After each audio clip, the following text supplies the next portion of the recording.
Hello friends, welcome back to Desi brain. आज हम करने वाले हैं pollination and fertilisation part 2, cross pollination. Self pollination हमने पहले वीडियो में कंप्लीट कर लिया था। आज हम करेंगे cross pollination. It is the transfer of pollen from the anthers of flowers of one plant to the stigma of flower of another plant of the same species. ये है क्रॉस पॉलिनेशन का definition और इसका मतलब है ये anther का transportation है स्टिग्मा तक। एक फ्लावर और दूसरा फ्लावर जो कि अलग अलग प्लांट में है, उसका एंथर, उसका जो एंथर है मेल फ्लावर का एंथर, उस वो ट्रांसफर होता है फीमेल फ्लावर के स्टिग्मा तक। इसको बोलते हैं क्रॉस पॉलिनेशन। लेकिन क्रॉस पॉलिनेशन के लिए ये दोनों सेम स्पीशीज में होने चाहिए। Large flowers with open petals and exposed reproductive structures are called chasmogamous flowers and require external pollinating agents, example oxalis and hibiscus. पहले हमने पढ़ा था सेलेस्टोगैमस फ्लावर्स। सेलेस्टोगैमस फ्लावर्स क्या होते थे?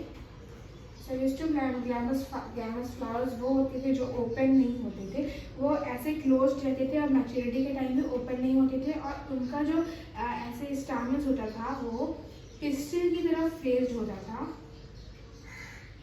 लेकिन ये है सेलिस्टोगैमस और अब ये हम पढ़ रहे हैं कैस्मोगैमस। कैस्मोगैमस में क्या होता है, जो फ्लावर्स है वो ऐसे ब्रॉडली ओपन हो जाते हैं और उनके जो एंथर्स होते हैं, स्टैमेन होते हैं, वो आउटवर्ड्स फेस करते हैं और जो फीमेल रिप्रोडक्टिव पार्ट है वो बीच में होता है। तो जो एंथर है, अगर वो सेल्फ पॉलिनेशन करने का ट्राई करेंगे तो एंथर इस तरफ गिरेगा, स्टामेन स्टिग्मा में नहीं गिरेगा। इसलिए बाइसेक्सुअल होने के बावजूद इन्हें क्रॉस पॉलिनेशन करना पड़ता है। एग्जाम्पल है ओक्सेलिस और हिबिस्कस। अभी हम पढ़ेंगे advantages of cross pollination. Offsprings are healthier. Number 1 का मतलब है ऑफस्प्रिंग्स आर हेल्थियर। इसका मतलब है क्रॉस पॉलिनेशन जब होता है तो उनके जो ऑफस्प्रिंग्स होते हैं वो हेल्थियर होते हैं, क्योंकि दो फ्लावर्स का रिप्रोडक्शन होता है तो उनकी गुड क्वालिटीज मिलकर उनका जो ऑफस्प्रिंग है वो हेल्थियर हो जाता है। Number 2, seeds produced are abundant and viable. जो सेल्फ पॉलिनेशन था उसमें ज़्यादा सीड्स प्रोड्यूस नहीं होते थे और वो उसमें जो सीड्स प्रोड्यूस होते थे वो गुड क्वालिटी के नहीं होते थे, वो पुअर क्वालिटी के होते थे। लेकिन क्रॉस पॉलिनेशन में जो सीड प्रोड्यूस्ड होते हैं वो बहुत ज़्यादा अमाउंट में प्रोड्यूस होते हैं और वो बहुत अच्छे से अवेलेबल भी होते हैं। Number 3, new varieties may be produced by cross pollinating two different varieties of the same species. Self pollination में जो फ्लावर्स हैं वो खुद में ही पॉलिनेशन करते हैं तो वो न्यू क्वालिटीज़ नहीं निकाल सकते, अपनी ही क्वालिटी को वो लोग रिप्रोडक्ट करते जाते हैं, उन्हीं की क्वालिटी कॉपी होती जाती है। लेकिन जो क्रॉस पॉलिनेशन है उसमें 2 फ्लावर्स क्रॉस पॉलिनेट कर रहे हैं तो इन दोनों की क्वालिटीज़ मिलके एक नई वैरायटी बन सकती है। Disadvantages of cross pollination. It is not always certain because agent is needed which may or not be available at the proper time. यह हमेशा श्योर नहीं है कि ये होगा, क्योंकि जो क्रॉस पॉलिनेशन है उसमें अगर ये मैच्योर हो गए तो एंथर्स बर्स्ट हो जाएंगे पोलन ग्रेन्स लिबरेट करने के लिए और उसी टाइम उन्हें रिप्रोडक्शन करना पड़ेगा, उसी टाइम उन्हें क्रॉस पॉलिनेशन करना पड़ेगा। लेकिन अगर उस समय उनका ट्रांसफ़र करने वाला एजेंट नहीं आया तो उनका क्रॉस पॉलिनेशन नहीं होगा। ये है disadvantage number 1। Number 2, the pollen has to be produced in large quantity to ensure pollination, which means lot of wastage of pollen. जो क्रॉस पॉलिनेशन है उसमें उन जो फ्लावर है उनको बहुत सारा पोलन बनाना पड़ेगा ताकि वो श्योर कर ले, उनको इंश्योर करना पड़ेगा कि क्रॉस पॉलिनेशन हो, क्योंकि पॉलिनेशन जो है क्रॉस पॉलिनेशन में बहुत मुश्किल होता है कि अगर ये जाके इसमें डिपॉजिट भी हो जाए तो क्या पता ये दूसरे फ्लावर का, दूसरे स्पीशीज़ का पोलन आके इसमें डिपॉजिट हो, तो रिप्रोडक्शन नहीं होगा। इसलिए फ्लावर बहुत सारे पोलन बनाता है ताकि क्रॉस पॉलिनेशन इंश्योर हो जाए। Number 3, process is uneconomical for the plant. ये जो प्रोसेस है अनइकोनॉमिकल प्लांट के लिए होता है क्योंकि प्लांट को बहुत लार्ज और शोई दिखना पड़ता है, उन्हें ब्राइटली कलर्ड पेटल्स बनाने पड़ते हैं, सेंट बनाना पड़ता है, नेक्टर बनाना पड़ता है, जिससे कि उनको बहुत मेहनत लगती है। तो हमने एडवांटेजेस डिसएडवांटेजेस कंप्लीट कर लिए। अब हम नेक्स्ट पार्ट में प्रोसीड करेंगे। तो अब हम स्टार्ट करेंगे nature favours cross pollination. Nature में भी बहुत सारी चीज़ें हैं जो क्रॉस पॉलिनेशन को फेवर करती है। Number 1, unisexuality. The flowers may be इधर मेल और female and they may be born on separate plants. In this way, cross pollination is the only possibility. Example, palms and papaya. जो flowers हैं वो या फिर mostly जो flowers हैं वो इधर मेल होते हैं या फिर फीमेल होते हैं। तो ये जो फ्लावर्स है वो डिफरेंट प्लांट्स पे बॉर्न होते हैं और वो यूनिसेक्सुअल प्लांट्स पे बॉर्न होते हैं। एग्जांपल है पाम्स और पपाया। कुछ प्लांट्स होते हैं जिनमें जो हर्माफ्रोडाइट प्लांट्स होते हैं जिनमें मेल और फीमेल दोनों फ्लावर्स बॉर्न होते हैं, जिसके एग्जांपल है cucumber and bottle gourd. Number 2, dichogamy. Different times of maturation of androecium and gynoecium. Dichogamy क्या है? डाइकोगामी तब होता है जब एंड्रोशियम और गाइनोशियम फ्लावर का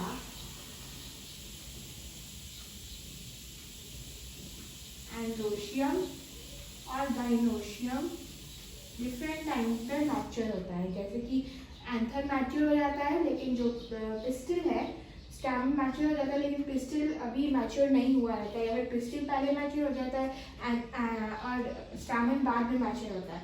जब एंड्रोशियम मेल पार्ट पहले मैच्योर हो जाता है उसे हम बोलते हैं प्रोटैंड्री। एग्जांपल है lady finger, sweet pea, salvia and sunflower. तो ये जो एंड्री है वो है एंड्रोशियम और प्रोटैंड्री। एंड्रोशियम प्रोटैंड्री, जो जब एंड्रोशियम पहले मैच्योर हो जाता है तब वो उसे हम बोलते हैं प्रोटैंड्री। एग्जांपल है lady finger, sweet pea, salvia and sunflower. जब गाइनोशियम पहले मैच्योर हो जाता है तब ये गाइनी लग जाता है, गाइनोशियम का गाइनी लग जाता है, प्रोटोगाइनी। प्रोगनी का एग्जांपल है custard Apple and people. Number 3, self-sterility. When there is cross-pollination but pollen fails to grow further. Example, rare florets of sunflower and dolphin. Self-sterility तब होता है जब cross-pollination होता है, जब एक फ्लावर का एक पोलन उसी स्पीशीज के दूसरे फ्लावर के स्टिग्मा पर जाकर डिपॉजिट होता है लेकिन वो फर्टिलाइजेशन नहीं कर पाता है, उसे हम बोलते हैं सेल्फ स्टेरिलिटी। एग्जांपल है red Florence of sunflower and orchids. Hylogamy. Pollen can't reach the stigma. Example, a hood covering the stigma acts mechanical barrier in pansy, iris, etc.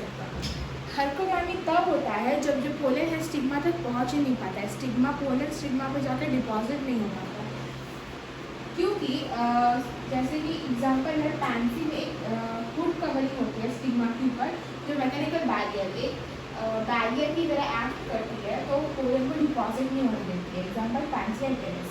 Anther grow at different Heights.